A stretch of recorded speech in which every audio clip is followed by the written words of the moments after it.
नमस्कार प्यारे दर्शकों, मैं आपका ज्योतिष मित्र आदित्य द्विवेदी स्वागत करता हूं आपके अपने YouTube चैनल नक्षत्र तक में। अगर आप अपनी कुंडली का परामर्श चाहते हैं, अपने प्रश्नों के उत्तर चाहते हैं, समस्याओं का समाधान चाहते हैं, खराब ग्रह दशाओं के उपाय जानना चाहते हैं, कुंडली मिलान करवाना चाहते हैं या किसी शुभ मुहूर्त के बारे में जानकारी लेना चाहते हैं तो आप हमारे नंबर पर हमें कॉल कर सकते हैं या व्हाट्सएप मैसेज कर सकते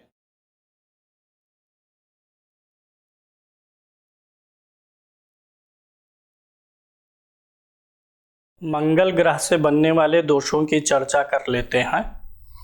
जन्म कुंडली में मंगल से बने हुए दोष कौन कौन से होंगे और उनसे क्या क्या तकलीफें आ सकती हैं, इनके बारे में आप किसी भी कुंडली को देख के कैसे जानेंगे। पहले कुंडली का डायग्राम ले लेते हैं, फिर उसके बाद देख लेते हैं कि मंगल से कौन कौन से दोष बनते हैं। अगर आपकी कुंडली में मंगल महाराज सूर्य के साथ में हो तो कोई दोष नहीं बनाते हैं, चंद्रमा के साथ भी कोई दोष नहीं बनाएंगे, बुध के साथ भी कोई दोष नहीं बनाएंगे, बृहस्पति के साथ होंगे तो भी कोई दोष नहीं बनाएंगे, शुक्र के साथ भी कोई दोष नहीं बनाते।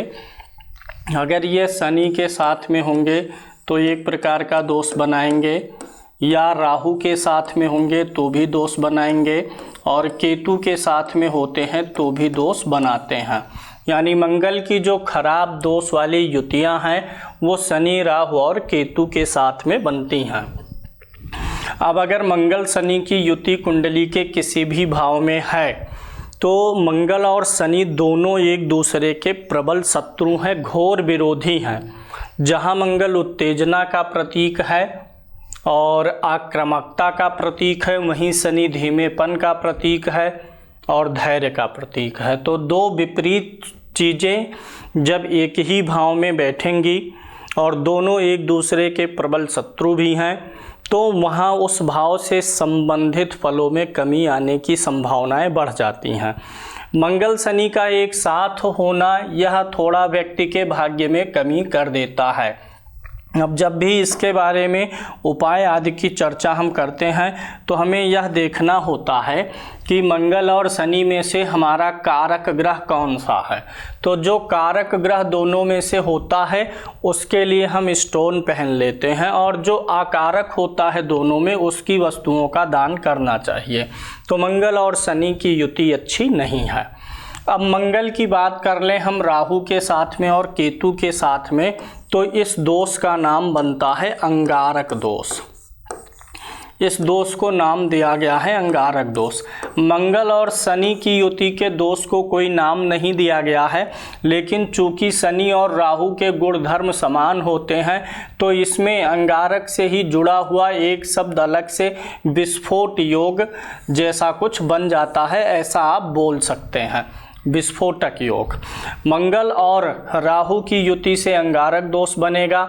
अगर मंगल राहु किसी भी कुंडली में एक साथ हैं तो ये बड़ा ही अशुभ प्रभाव देने लगते हैं। चूँकि मंगल जो है ये हमारे शरीर की गर्मी है, उत्तेजना है, और राहु संक्रमण भी है। तो मंगल राहु की युति से व्यक्ति का रक्त जो है वो दूषित हो सकता है, खून की खराबी हो सकती है, जिसके कारण से शरीर पे कभी कभी दाने, घमौरियाँ, फोड़े फुंसी आदि होने की संभावनाएं रहती हैं। यह युति अगर अष्टम भाव में बन जाती है और द्वादश भाव में बन जाती है, छठे भाव में बन जाती है, तो व्यक्ति को स्वास्थ्य से संबंधित जटिल प्रक्रियाओं से गुजरना पड़ सकता है। यहाँ होने से पेट आदि का ऑपरेशन, यहाँ होने से चोट चपेट, एक्सीडेंट, अचानक दुर्घटना, यहाँ होने से कानूनी रूप से समस्याएं आ सकती हैं जीवन में। और भी समस्याएं आएंगी जो शरीर से जुड़ी हुई रहेंगी, स्वास्थ्य से जुड़ी हुई रहेंगी। पंचम भाव में मंगल राहु हो गया तो संतान के सुख में दिक्कत कर देगा।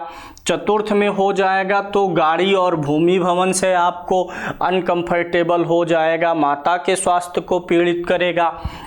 जिस किसी भी भाव में मंगल राहु या इसी के साथ में केतु को भी रखेंगे जो प्रभाव राहु के साथ वही केतु के साथ। तो इस अंगारक दोष के प्रभाव से जिस किसी भी भाव में बनेगा, उस भाव से संबंधित अंगों में तकलीफ, उस भाव से संबंधित जो जीव तत्व है, रिश्ता है, उसको तकलीफ, उस भाव से संबंधित कार्य क्षेत्र में तकलीफ आदि होती है। सबसे अशुभ जो है अष्टम भाव में माना जाएगा, क्योंकि यह अचानक से जीवन में विपत्तियां, एक्सीडेंट वगैरह, दुर्घटना वगैरह करा सकता है। तो अब जब कभी भी मंगल राहु या मंगल केतु की युति है तो अंगारक दोष की शांति करनी चाहिए। इस दोष में राहु के वस्तुओं का भी दान करवाना चाहिए। राहु के वस्तु का दान करें। अगर मंगल कारक ग्रह ना हो तो मंगल के भी वस्तुओं का दान करवाइए। राहु और मंगल के मंत्रों का जाप करवा के हवन करवाते रहना चाहिए 10-10, 12-12 साल के अंतर पर। तो राहु मंगल की युति एक सबसे खराब युति में से एक है। राहु यहाँ पर क्या करता है, मंगल का जो है और राहु जो है इनमें मैत्री नहीं है, दोनों विरोधी हैं, दोनों एक दूसरे के विरोधी हैं। और इसमें राहु जो होता है ये कोई पिंड नहीं है, ये परछाई है। ये क्या करता है, परछाई है, तो मंगल इसका कुछ बिगाड़ नहीं पाता है और ये इसे तंग करता है, पीड़ित करता है। इसीलिए मंगल राहु की युति वाले जातक को जीवन में कई बार ऐसा होता है कि कुछ ना कुछ चोट चपेट लगे और शरीर से रक्त बहे, खून बहे। अब यहाँ पर अगर किसी की कुंडली मांगलिक हो, यानी मंगल यहाँ बैठा हो, इस भाव में हो, चतुर्थ में हो, सप्तम में हो, अष्टम में हो, और उसी के साथ में राहु या केतु में से कोई आ गया, यानी मांगलिक दोष के साथ साथ व्यक्ति की कुंडली में अंगारक दोष भी हो, तो वैवाहिक जीवन खराब हो जाता है या टूट जाता है। इस बात की संभावना और बढ़ जाती है। अब अगर किसी की कुंडली में यह अंगारक दोष बना हुआ है और यह अंगारक दोष एक ही नक्षत्र में बने, जैसा कि मैं हर बार आपको बताता हूं कि अगर नक्षत्र अलग अलग हैं दोनों ग्रहों के तो प्रभाव कम हो जाएगा, लेकिन एक ही नक्षत्र में अगर बना हुआ है तो इसका प्रभाव बढ़ जाएगा। अगर मंगल राहु अष्टम भाव में है और एक ही नक्षत्र में है तो जीवन में आप सतर्क रहिए, कुछ बहुत बड़ी मुसीबतें आएंगी। छठे भाव में है तो पेट का ऑपरेशन हो जाएगा, 12 में है तो जेल जाना पड़ सकता है। अगर ये दोनों अलग अलग नक्षत्रों में हैं तो कम प्रभावशाली, अगर एक ही नक्षत्र में हो गए तो और अधिक प्रभावशाली। अगर इन दोनों में से कोई एक या दोनों ही उग्र या क्रूर नक्षत्र में आ गए तो इसका प्रभाव तो बहुत ज़्यादा बढ़ जाता है। ये मैं आपको बता देता हूँ। उग्र या क्रूर नक्षत्र आप हर दोष में देख लिया करिए। अगर उग्र या क्रूर नक्षत्र का दोष है तो वो बहुत ही ज़्यादा प्रभावशाली हो जाता। तीनों पूर्वा फाल्गुनी, तीनों पूर्वा जो है ये उग्र नक्षत्र में आता। पूर्वा फाल्गुनी, पूर्वाषाढ़ा और पूर्वा भाद्रपद, ये हो गया आपका। इसके अलावा भी इसमें भरणी और मघा भी आएगा। ये हो गया आपका उग्र नक्षत्र। मान लीजिए किसी का अंगारक दोष इस भाव में बना है और नक्षत्र भी उग्र है, दो के दोनों अगर उग्र में है या क्रूर में तो व्यक्ति मर जाएगा दुर्घटना से, अग्नि क्रिया से, शस्त्र से, गोली से, बारूद से अकाल मृत्यु हो जाएगी। लेकिन अगर एक है तो थोड़ी संभावना बचती है कि व्यक्ति अंग वैकल्य होकर के बच जाए, अंगहीन होकर के बच सकता है, लेकिन बच सकता है, जरूरी नहीं है बचे।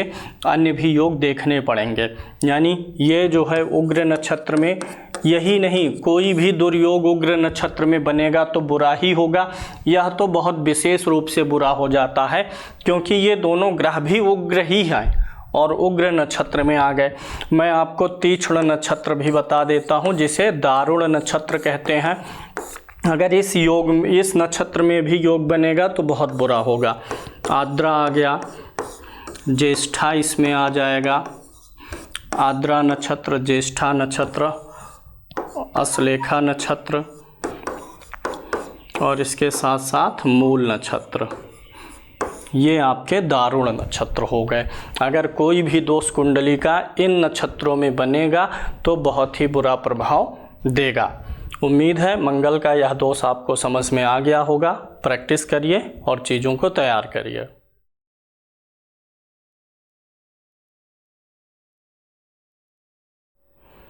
बुध ग्रह अगर सूर्य के साथ है तो कोई दोष नहीं बनाएगा, चंद्रमा के साथ भी दोष नहीं बनाएगा, मंगल के साथ भी कोई दोष नहीं बनाता है।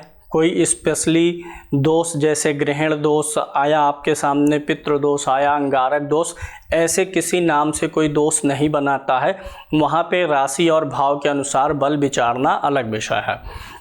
तो बुध ग्रह के द्वारा कोई दोष बनता नहीं है किसी भी ग्रह के साथ जाने पर। हाँ, बुध के साथ राहु जाने से जड़त्व दोष बन जाता है, जिसे जड़त्व दोष कहा जाता है, लेकिन यह भी प्रभावशाली बहुत नहीं होता है, कम ही असर डालता है। अगर किसी भी कुंडली में छठे भाव में, आठवें भाव में और 12वें भाव में बुध के साथ में राहु होता है तब जड़त्व दोष बनता है। जड़त्व दोष अन्य भावों में ही होगा तो भी बनेगा, लेकिन जो अनुभव में आया है उसका प्रभाव जीवन पे बहुत पड़ नहीं पाता है। 1-2% का कोई मतलब नहीं है। अगर बुध के साथ में राहु 6, 8, 12 में है, बुध खराब है, ज़्यादा पीड़ित है, नीच राशि में है, तब राहु है, तब जड़त्व दोष काम करता है। जड़त्व दोष में क्या होगा कि व्यक्ति के बोलने की क्षमता का ह्रास होगा। अगर राहु यहाँ पर है और बुध यहीं पर है, वैसे राहु और बुध की युति से राजयोग भी बनता है। अगर लगन जो है बुध का मित्र का हो या लगन का स्वामी बुध ही हो, तो राहु बुध की युति अगर इन 3 भावों में बन जाए, द्वितीय भाव में भी राहु बुध, क्योंकि द्वितीय भाव वाणी का भाव है, इन भावों में राहु बुध की युति से जड़त्व दोष का प्रभाव बनेगा। और यह जड़त्व दोष जो है थोड़ा सा वाणी दोष उत्पन्न करता है और व्यक्ति को थोड़ा सा मानसिक रूप से कमज़ोर बनाता है। मानसिक रूप से मतलब क्या, बौद्धिक रूप से कमज़ोर बनाता है। मन का कारक तो चंद्रमा है और बुद्धि का कारक कौन है, बुध। तो बुद्धि जो है थोड़ा सा ये कमज़ोर करती है। व्यक्ति किसी काम को करने में, सोचने में ज़्यादा समय लेने लगता है, कभी कभी सोच ही नहीं पाता क्या करना है। लोग बोलते हैं तो वह उतना अटेंशन नहीं दे पाता है। जैसे मैं पढ़ा रहा हूँ आपको तो आप ध्यान दे के सुन रहे हैं, जितना ध्यान आप लगा पा रहे हैं उतना ही आपके दिमाग में चीज़ें जा रही हैं। तो जड़त्व दोष होने से व्यक्ति का ध्यान भंग होता रहता है, यानी बुद्धि में चीज़ें कम प्रविष्ट कर पाती हैं। तो राहु के साथ में बुध किसी भी भाव में होगा तो जड़त्व दोष होगा, लेकिन अन्य किसी भी भाव में राहु बुध की युति के ज़्यादातर लाभ ही देखे गए हैं, जबकि छठे, 8वें, 12वें और दूसरे भाव में यह दोष होने से व्यक्ति को थोड़ा सा बौद्धिक स्तर पर और वाणी के स्तर पर तकलीफ़ों का सामना करना पड़ता है। इस दोष में अगर हम राहु का उपचार करें, बुध का उपचार करें तो इस दोष के प्रभाव को कम किया जा सकता है। इस दोष का सबसे ज़्यादा प्रभाव तब होगा अगर बुध जो है पीड़ित हो, बुध अपनी नीच राशि में हो, बुध जो है 12 नंबर की गिनती मीन राशि पर हो जाए और तब राहु के साथ बैठेगा तो ज़्यादा प्रभाव पड़ जाएगा इस दोष का। वहीं अगर इस दोष में उग्र या क्रूर नक्षत्र शामिल होगा तो भी प्रभाव बढ़ जाएगा। लेकिन अच्छी बात यह है कि अन्य दोषों की तरह यह दोष केंद्र स्थानों में और त्रिकोण में बहुत ज़्यादा प्रभावशाली नहीं हो पाता है। तृतीय में, एकादश में बहुत ज़्यादा बुरा प्रभाव नहीं देता है। अगर ये 6, 8, 12 में और द्वितीय भाव में होता है तो ही यह ज़्यादा प्रभावशाली हो पाता है।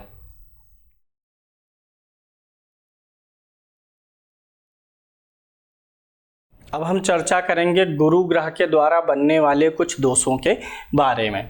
गुरु ग्रह अगर अन्य ग्रहों के साथ में है तो क्या दोष बना सकता है, इसकी क्या संभावना है। अगर गुरु सूर्य के साथ होता है तो कोई भी दोष नहीं बनता है। अगर गुरु मंगल के साथ में है, चंद्रमा के साथ में है, बुध के साथ में है तो भी कोई दोष नहीं बनता है। शुक्र के साथ होता है तो भी कोई दोष नहीं बनता है और शनि के साथ होता है तो भी बहुत अच्छा माना जाता है, कोई दोष नहीं बनता है। यानी कि गुरु को भी दोष देने वाले 2 ग्रह जो हैं वो राहु और केतु ही हैं। राहु और केतु के द्वारा ही ज़्यादातर दोषों का निर्माण होता है।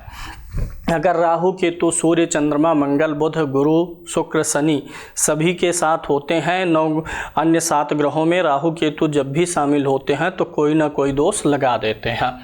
तो यहाँ पे अगर गुरु के साथ राहु या केतु में से कोई भी ग्रह होता है जन्म कुंडली में तो उसे चांडाल दोष बोला जाता है। इसे चांडाल दोष बोलेंगे। राहु का होना इस दोष में ज़्यादा प्रभावशाली होता है, केतु के होने से जो है दोष कम प्रभावशाली रहता है। किसी भी दोष में राहु और केतु में से केतु थोड़ा कम प्रभावशाली रहता है, राहु अधिक प्रभावशाली रहता है, क्योंकि राहु के पास सिर है, मस्तिष्क है, और केतु जो है धड़ वाला हिस्सा है, उसके पास मस्तिष्क नहीं है। तो चांडाल दोष कब बनेगा? जब भी आपकी कुंडली में गुरु के साथ में राहु किसी भी भाव में बैठेगा तो यह चांडाल दोष बनेगा। राहु के अलावा केतु भी बैठेगा साथ में तो यह चांडाल दोष बन जाएगा। गुरु किस चीज़ का कारक है? ज्ञान का कारक है। अगर जिस किसी भी व्यक्ति के गुरु के साथ में राहु होता है, ऐसे व्यक्ति के ज्ञान पे ग्रहण लग जाता है। ऐसा व्यक्ति का जो ज्ञान है वह जो है वक्त के समय, ज़रूरत के समय उसे विस्मृत होने लगता है, ज़रूरत के समय उसे याद नहीं आता है। और ज्ञान का सोर्स जब ढूंढना शुरू करते हैं तो उसमें बहुत विघ्न बाधा आता है। जैसे मान लीजिए किसी का ग्रहण दोष है और कोई ज्योतिष सीख रहा है, तो ज्योतिष सीखने के लिए वह कहाँ जाए, क्या करे, किन पुस्तकों को ले, ये कौन बताएगा? कहाँ से अच्छी चीज़ें मिल सकती हैं, अच्छा व्यक्ति कहाँ से मिल सकता है सिखाने के लिए? इन सारे चीज़ों का जब सोर्स ढूंढेंगे तो उसमें जो है काफ़ी बाधाएं और परेशानियां आएंगी। यानी गुरु के साथ राहु का होना, गुरु जिन चीज़ों का कारक है उन चीज़ों में विघ्न बाधाएं और परेशानियां आती हैं। व्यक्ति को संतान को लेकर के भी चिंताएं उत्पन्न होती हैं जीवन में। व्यक्ति की शिक्षा में रुकावट और विघ्न बाधाएं आती हैं। वही ज्ञान हो गया ना, शिक्षा के द्वारा हम क्या अर्जित करना चाहते हैं? ज्ञान। तो शिक्षा में व्यवधान, ज्ञान प्राप्ति में व्यवधान आते रहते हैं व्यक्ति के। तो ग्रहण दोष जो है गुरु के साथ में राहु और केतु के होने से इसकी प्रबलता कितनी है यह भी देखना जरूरी है। दोनों जब ग्रह एक साथ होंगे तो यह योग बन जाएगा। अगर ये दोनों एक ही नक्षत्र में होंगे तो दोष और भी प्रबल हो जाएगा।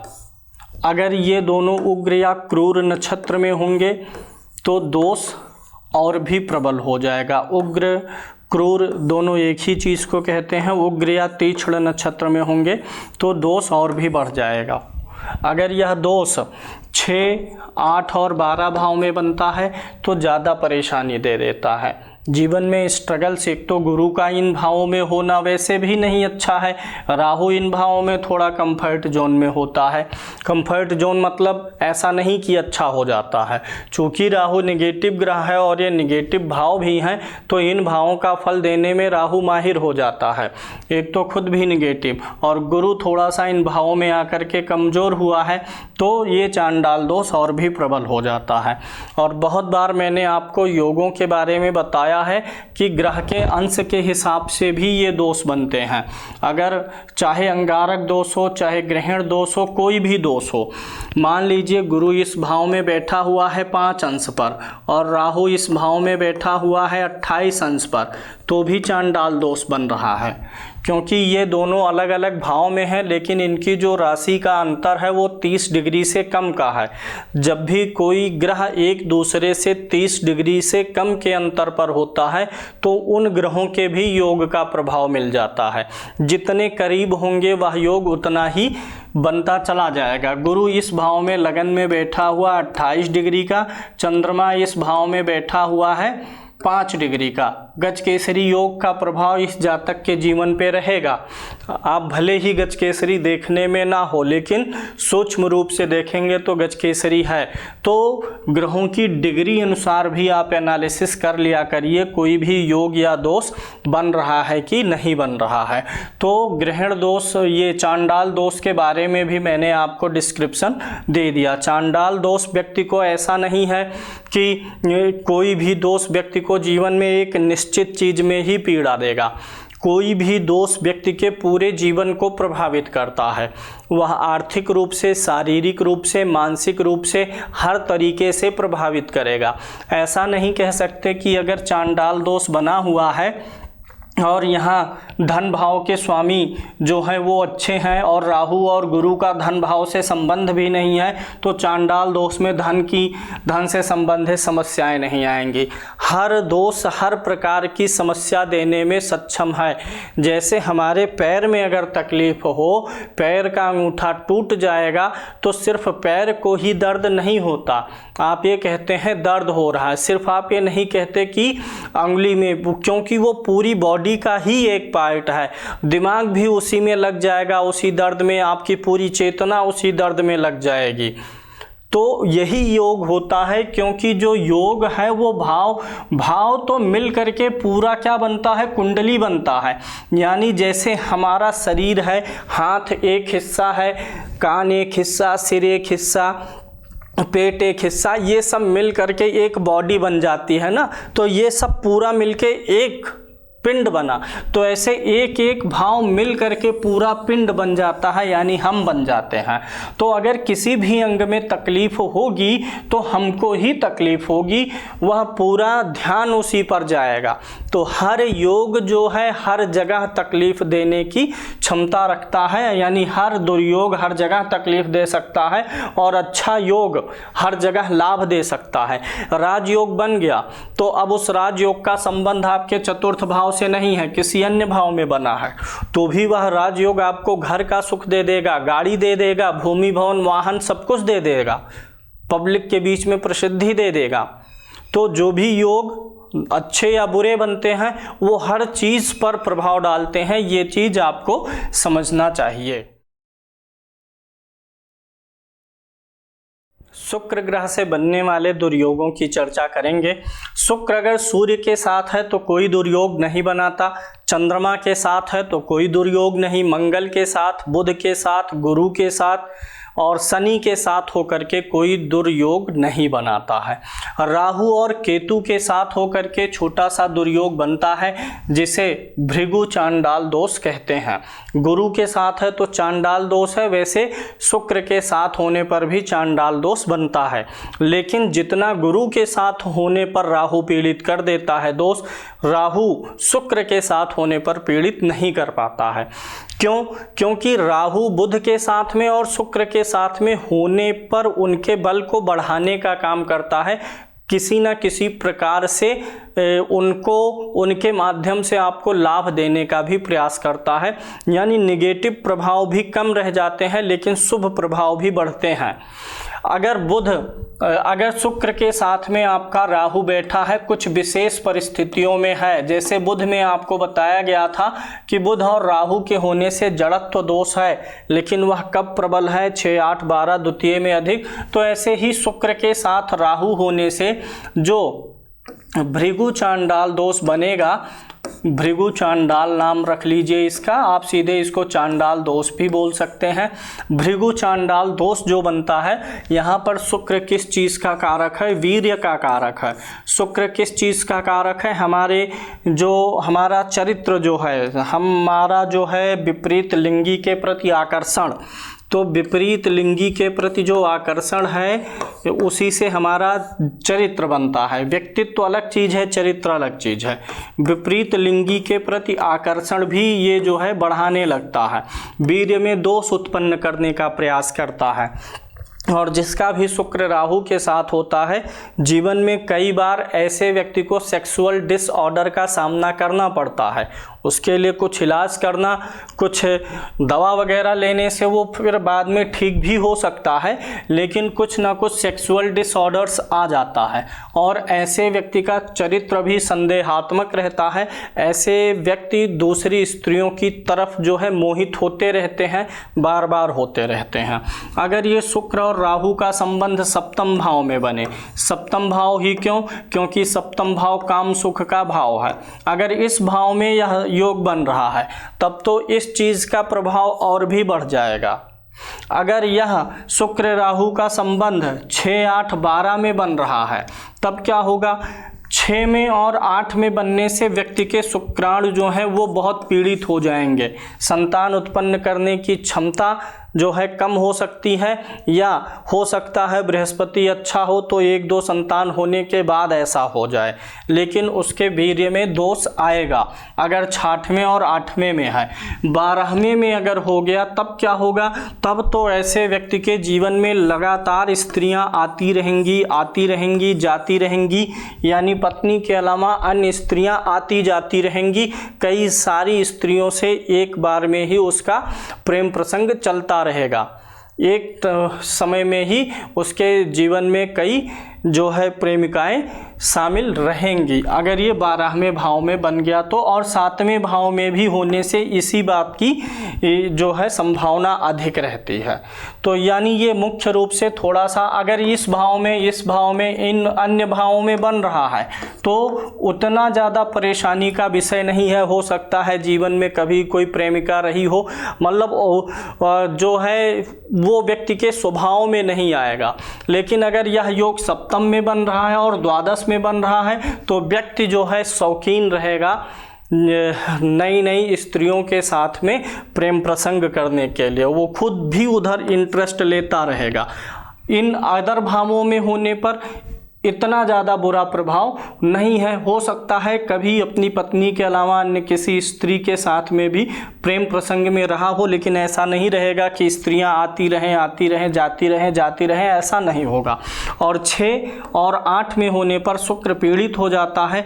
ऐसे में व्यक्ति के जो है सेक्स पावर में वीकनेस और वीर्य के दोष के होने की संभावना अधिक होती है।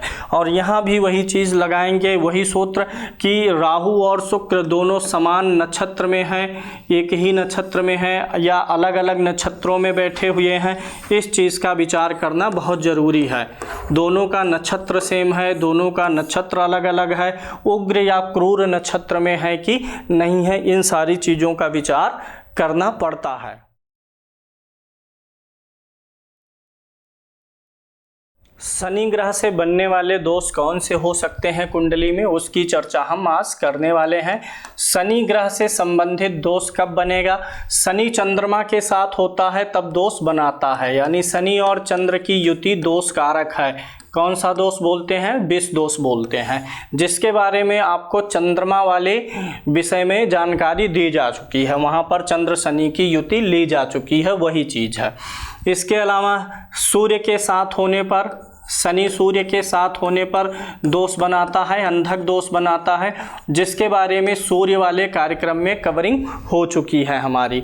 मंगल के साथ होने पर क्या प्रभाव देगा, ये भी हमने मंगल वाले में देख लिया है। बुध के साथ और शुक्र के साथ होने पर शनि कोई दोष नहीं बनाता है। अब बचे हैं हमारे पास राहु और केतु। अगर शनि राहु या केतु के साथ में हो तो क्या कोई दोष बनेगा? हाँ, दोष बनता है। इसको शापित दोष बोला जाता है। शनि के साथ में अगर राहु या केतु में से कोई ग्रह है तो इसको शापित दोष बोलते हैं, क्योंकि दो बहुत ही विपरीत स्वभाव वाले ग्रह एक साथ हो गए हैं। शनि जैसा होता है वैसा ही राहु भी होता है, केतु भी क्रूर है, तो क्या होता है, शनि का प्रभाव बहुत बढ़ जाता है। शनि और राहु की युति जन्म कुंडली के किसी भी भाव में हो, शनि या केतु की युति जन्म कुंडली के किसी भी भाव में हो तो शापित दोष बन जाता है। इस दोष के कारण व्यक्ति को बुरे सपने आते हैं, व्यक्ति को बुरा स्वप्न आता है, व्यक्ति को नींद में परेशानी रहती है, व्यक्ति के जीवन में झूठे आक्षेप आरोप लगते हैं, व्यक्ति के हर काम में देरी होती है, व्यक्ति के हर काम में क्या होगी, देरी होगी और रुकावट आएगी, हर काम में रुकावट आती है। जब व्यक्ति का सब कुछ अच्छा रहेगा तो व्यक्ति का स्वास्थ्य ही खराब हो जाएगा, जीवन में आगे बढ़ने से यह दोष रोकता है। श्रापित दोष में बुरे स्वप्न, नदी पहाड़ झील सर्प वगैरह दिखना, झूठे आक्षेप आरोप लगते रहना, काम में कमी निकालना, कुछ कमी निकाल के नौकरी से हटाना, चीटिंग हो जाना, व्यक्ति के साथ में फ्रॉड हो जाना, काम में देरी रुकावट होना, स्वास्थ्य का खराब होना, कैंसर, लकवा, जैसी बीमारियों का होना, जो असाध्य बीमारियां हैं, जो कठिन बीमारियां हैं, उन सारी बीमारियों का भी कारण यह योग बन जाता है। अगर यह श्रापित दोष जन्म कुंडली के अष्टम भाव में बने तो बड़ा ही घातक है। अगर शनि और राहु अष्टम भाव में हो तो ऐसे में व्यक्ति को बहुत दीर्घ काल तक चलने वाली बीमारियां हो सकती हैं। व्यक्ति को जीवन में बहुत ज़्यादा रुकावट, परेशानी या स्थिरता और दरिद्रता का सामना करना पड़ सकता है। यही 12वें भाव पर होने में भी शारीरिक रूप से तो हमेशा यह परेशान करेगा, स्वास्थ्य को तो हमेशा परेशान करेगा। वहीं 12वें भाव में होने से कानूनी समस्या और जेल आदि जाने का भी खतरा रहता है। छठे भाव में होने से पेट आदि के लिए दिक्कत हो जाता है, ऑपरेशन वगैरह का योग बन जाता है। अन्य भावों में भी यह योग खराब होता है, लेकिन इन 3 भावों में विशेष रूप से व्यक्ति को जीवन के शुरुआत से ही परेशानियां देना शुरू कर देता है। अन्य भावों में तो समय के साथ यह कभी अच्छा और कभी बुरा हो जाएगा, लेकिन इन तीनों भावों में होने से व्यक्ति को कैंसर, लकवा जैसी असाध्य बीमारियां भी होने का खतरा रहता है। व्यक्ति का जो नर्व सिस्टम है वह पूरा डैमेज हो सकता है। व्यक्ति को स्किन की बहुत बड़ी समस्याएं हो सकती हैं। यानी शनि के साथ में राहु या केतु का होना यह एक बहुत बड़ा दोष बनता है। इस दोष की आक्रामकता कितनी रहेगी, कितना आक्रामक यह दोष रहेगा, इस बात पे निर्भर करेगा कि ये दोनों ग्रहों की युति जो है क्या वह एक ही नक्षत्र में है, दोनों सेम ही नक्षत्र में हैं। अगर सेम नक्षत्र में है तो इसकी उग्रता और बढ़ेगी। यानी ये सारी चीज़ें जो हैं, इन सारी चीज़ों का लेवल बढ़ जाएगा। अगर यह दोष उग्र नक्षत्र में या तीक्ष्ण नक्षत्र में बना है तब तो पूछना ही क्या है, व्यक्ति का जीवन एकदम नारकीय हो जाएगा। व्यक्ति किसी तरीके से सिर्फ जीवन यापन करेगा, शरीर से बहुत ही पीड़ित रहेगा। अच्छा, ऐसे में ज़रूरत पड़ने पर अपने लोग साथ भी छोड़ते हैं, जिसका शापित दोष होता है। ज़रूरत पड़ने पर दूसरे लोग आपको काम आ जाएंगे, लेकिन अपने लोग अपना साथ छोड़ देते हैं। अपने परिवार के लोग बहुत ज़्यादा ज़रूरत पड़ने पर आपकी मदद करने के लिए आगे नहीं आते हैं। अब इस दोष की शांति के निमित्त शनि और राहु दोनों की वस्तुओं का दान होना चाहिए और दोनों के मंत्रों का जप होना चाहिए। ऐसे व्यक्ति को अपने घर में मोर पंख वगैरह रखना चाहिए, जो कि राहु सर्प का जो प्रतीक है, काल का जो प्रतीक है, भगवान श्री कृष्ण अपने मुकुट पे रखते थे, तो उसको रखने से राहु का प्रभाव थोड़ा सा कम हो जाता है। कुल मिलाकर के यह योग कुंडली के किसी भी भाव में अच्छा नहीं है। इन भावों में तो विशेष रूप से खराब है। नक्षत्र भी हर योग दोष में और योग में देखा करिए कि एक ही नक्षत्र है और किस प्रकार के नक्षत्र में बना हुआ है। आप पूछेंगे कि मैं तीक्ष्ण और उग्र का नाम लेता हूं, अन्य नक्षत्रों का नाम नहीं लेता हूं। अन्य नक्षत्रों के बारे में नक्षत्रों के कार्यक्रम वाला वीडियो आप देखेंगे, वो आपको समझ में आ जाएगा। तो सारे ग्रहों को हमने कवर कर लिया है। अब अलग से राहु केतु को कवर करने की ज़रूरत नहीं है, क्योंकि राहु केतु को सूर्य, चंद्रमा, मंगल, बुध, गुरु, शुक्र, शनि सबके साथ लिया ही जा चुका है। और राहु केतु कभी एक साथ आएंगे नहीं कि राहु और केतु की युति हो। राहु और केतु कभी एक साथ नहीं आएंगे, क्योंकि ये हमेशा एक दूसरे से 180 अंश पर दूरी पर होते हैं। जहां राहु होगा जिस भाव में, ठीक उससे सप्तम भाव में केतु हमेशा रहेगा। ये दोनों एक साथ नहीं आएंगे। तो कुंडली के बनने वाले कुछ दोषों के बारे में हमने चर्चा किया है। आगे और भी इस संदर्भ में आपको कार्यक्रम मिलेंगे।